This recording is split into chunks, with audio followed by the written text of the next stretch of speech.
कुछ शायर होते हैं जो लिखते हैं और कुछ शायर जिनकी आवाज़ ही उनकी पहचान बन जाती है। आज हम एक ऐसे ही शायर की दुनिया में चलेंगे जिनके शब्द लाखों लोगों के दिलों की आवाज़ बन गए। चलिए डॉक्टर बशीर बद्र को और करीब से जानते हैं। तो उनकी शायरी का असर कितना गहरा था। चलिए इसकी शुरुआत करते हैं उनके एक सबसे मशहूर शेर से। एक ऐसा शेर जिसने सियासत से लेकर सिनेमा तक हर किसी के दिल को छुआ। ये दो पंक्तियां हैं तो कितनी सरल, है ना? पर इनमें गहराई देखिए। यादों की वो रोशनी जिसे हम साथ रखना चाहते हैं, और जिंदगी का वो डर कि पता नहीं कब किस मोड़ पर शाम हो जाए। ये एक ऐसी फीलिंग है जिससे हम सब कहीं ना कहीं जुड़ जाते हैं। और जानते हैं सबसे कमाल की बात क्या है? इस एक शेर की पहुंच भारत की प्रधानमंत्री इंदिरा गांधी से लेकर ट्रेजेडी क्वीन मीना कुमारी तक, और तो और राष्ट्रपति ज्ञानी जैल सिंह से लेकर मिस यूनिवर्स सुष्मिता सेन तक, सबने इन पंक्तियों में अपनी भावनाओं को आवाज दी। कमाल है ना? तो भाई जब असर इतना जबरदस्त है तो अब उस इंसान को भी जानना बनता है जिसने ये पंक्तियां लिखीं। चलिए देखते हैं उस सफर को जिसने उनकी आवाज को ये पहचान दी। कहानी शुरू होती है 1935 में कानपुर से। सोचिए, महज 11 साल की उम्र में उन्होंने शायरी शुरू कर दी थी, और पढ़ाई में भी उतने ही कमाल के। अलीगढ़ मुस्लिम यूनिवर्सिटी से एमए और फिर पीएचडी। उन्होंने अपनी अदबी समझ को, अपनी कला को खूब तराशा। अब सवाल ये उठता है कि आखिर उनकी इतनी शोहरत का राज क्या था? ऐसी क्या बात थी कि उनकी शायरी महफिलों से निकलकर हर आम इंसान की जुबान पर चढ़ गई? जवाब उनकी लिखने की स्टाइल में छिपा है, और वो स्टाइल थी बोल चाल की जबान। देखिए, बशीर बद्र ने उस दौर की उर्दू गज़ल को, जो अक्सर भारी भरकम फारसी शब्दों से भरी होती थी, उससे बिल्कुल अलग रास्ता चुना। उन्होंने रोज़मर्रा की भाषा को उठाया ताकि उनके जज्बात बिना किसी पर्दे के सीधे दिलों तक पहुँचें।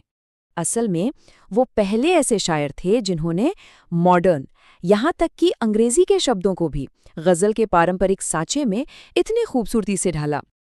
ये देखिए उनकी इस अनोखी शैली का एक बेहतरीन उदाहरण, गज़ल में पुलोवर जैसा अंग्रेजी शब्द।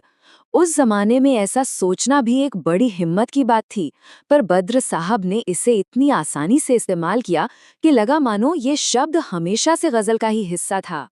एक और मिसाल देखिए, हरे रिबन। ये एक बिल्कुल नई, एक मॉडर्न तस्वीर है। ऐसी तस्वीर जो पहले कभी गज़ल में देखने को नहीं मिली थी। यही तो उनकी शायरी की ताजगी थी। और ये आखिरी मिसाल देखिए, गिलास। रोज इस्तेमाल होने वाली एक मामूली सी चीज, लेकिन उनके शब्दों में आकर ये भी एक गहरे एहसास की कहानी कह गया। बस यही तो उनकी कला थी, बड़ी से बड़ी बात को आसान लफ्जों में कह देना। और जानते हैं इस आसान और अनोखी जबान का नतीजा क्या हुआ? नतीजा ये हुआ कि उनकी आवाज किसी एक मुल्क में कैद होकर नहीं रही, वो सरहदों के पार भी उतनी ही गूंजी।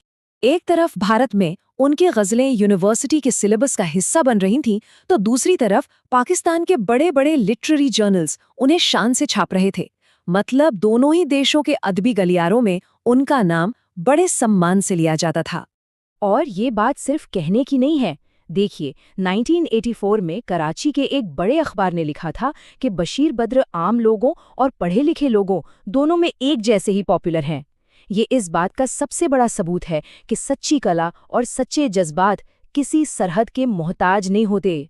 तो चलिए अब बात करते हैं उनकी विरासत की, उस जगह की जो उन्होंने अदबी दुनिया में हमेशा के लिए बना ली, जिसे आलोचकों के शब्दों और देश के सम्मान ने और भी पक्का कर दिया।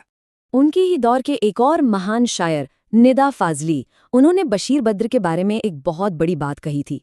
उन्होंने कहा, बशीर बद्र की आवाज दूर से पहचानी जाती है, और ये बहुत बड़ी बात है। सोचिए, किसी लिखने वाले के लिए इससे बड़ा कॉम्प्लीमेंट क्या हो सकता है कि उसकी एक अपनी अलग पहचान हो। और इस पहचान को देश के सबसे बड़े सम्मानों से भी नवाजा गया। 1999 में उन्हें पद्मश्री मिला। उसी साल साहित्य अकादमी अवार्ड भी। ये अवार्ड्स उनके काम पर एक सरकारी मोहर की तरह हैं। लेकिन उनकी शायरी सिर्फ प्यार, मोहब्बत या यादों की शायरी नहीं थी, वो समाज का दर्द भी समझते थे। जरा ये शेर सुनिए, इसमें इंसानी दर्द और सामाजिक सच्चाई पर कितनी गहरी चोट है। ये उनकी संवेदनशीलता का एक और पहलू दिखाता है। तो आखिर में बशीर बद्र की शायरी हमें एक गहरे सवाल के साथ छोड़ जाती है कि कैसे चंद आसान से लफ्ज़ दिलों को जोड़ सकते हैं, सरहदों को मिटा सकते हैं और हमारे अंदर सोए हुए ज़मीर को झकझोर सकते हैं। शायद यही उनकी विरासत का सबसे बड़ा सबक है कि सबसे असरदार आवाज़ अक्सर सबसे सीधी और सच्ची होती है।